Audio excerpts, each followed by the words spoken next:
Today we're going to be teaching you how to T-slide on Freeskates. A T-slide is basically when you turn one of the skates 90-degree angle to slow down. So when it comes to T-slides, there's actually 4 types.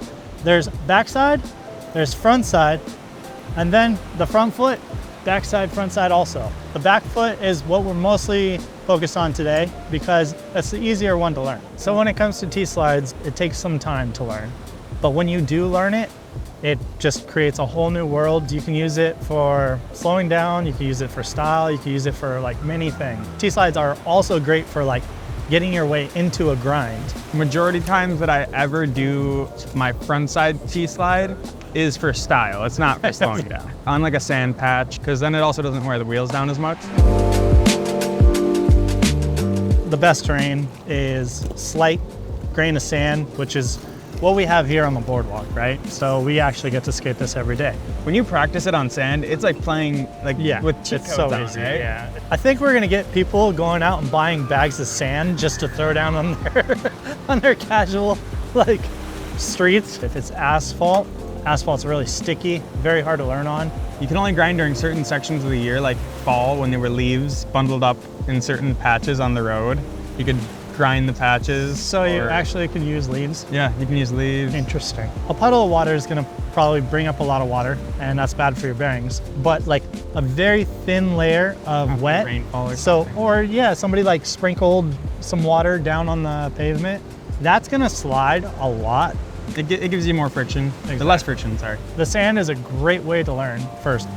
And then after you've learned a little bit of that, like try it without and see like the strengths that you learn from having the sands. The sand's like a cheat code, like you said. Once you get confident with doing it with sand or leaves or dirt, whatever you're using to assist, even just a smoother surface will help you slide better than just a rough surface. So once you get that down, then you can approach it to the next level. Yeah, it's hard to do it on very sticky surfaces. That's the one that we just did when we all tried.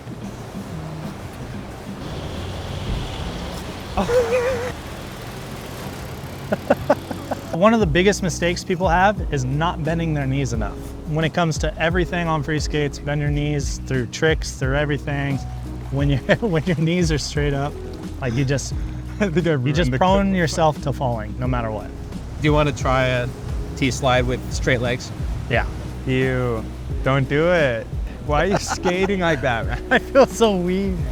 You look like you're in a full body cast. So a lot of people think of it as just a pivot, where it's not just a pivot. You actually have to swing it out and lock it in position. And once you lock it in position, and you get that feel of the pressure, everything weight-wise is gonna be on the other foot. Sliding is almost no pressure at all, it's just sitting there. Another mistake is body positioning. So when you're doing a frontside slide, basically all your weight is here, yes, but you also need to be leaning forward for that slide. Now, if you go to the backside, your weight is actually technically back because your skate doesn't go in front of this skate. It's gonna be back. Essentially, you just wanna be centered between your skates. When you're learning this, it's obviously gonna help a lot if you've been comfortable on the skates, but always put yourself out there to learn new things. I'd say an easy way to get comfortable with just the approach of a frontside T-slide is just getting really comfortable in exaggerating your carves. For a frontside slide, the best thing to learn is casual, nice little turn, in, turn. And then you start getting used to harder. When you learn the actual slide, you don't turn both at the same time, right? You want to keep this one straight. So with sand, a lot easier. Back there where there's no sand, it sticks a lot more, you know? So for a backside turn, you don't want to go straight into it. Everything's still within the flow of our skates, right? In, out. In, out. It's kind of interesting because all your weight's supposed to be on this foot and you're leaning back. We do say to keep all your weight off that back foot, but once you get more comfortable, you can learn how to distribute your weight and actually stop with that one. I can distribute my weight between my front foot and back foot, deciding if you want to just casually glide or really push in. When you're first learning, no weight's easier to learn. Another thing I'm doing is I feel like I'm just tightening up my calves and tightening up my quads to actually like pull to stop, yes. So it's also the same for the front side.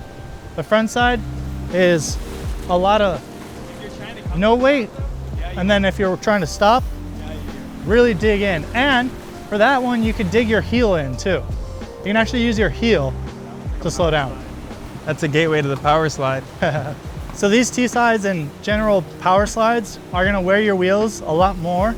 I mean, my first few years when I would ride, I paid for my wheels, and I was very thoughtful as to how I would use them up as well. So power slides and grinds will wear your wheels a lot more than just regular riding. So keep that in mind and do them in the right environment. Oh, I caught a football. Okay. Let's go.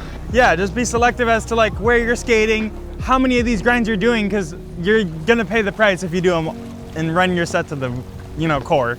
I've done that before though. It's actually pretty fun to do. Grind all the way down to the core. See if you can find the bearings. Stick a jawbreaker. With all of these power slides, there's even some that I don't know my regular direction, but whenever I try my switch direction power slides, it gets me to realize just how hard and uncomfortable these positions are to get into. So just know that they're gonna take time to develop the comfort level with. You'll get them over time though. Oh, rock. I'll go first.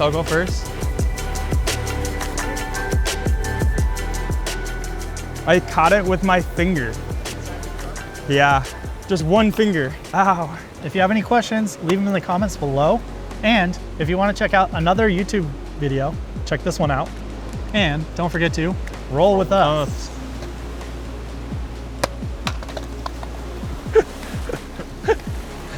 That's a little dramatic.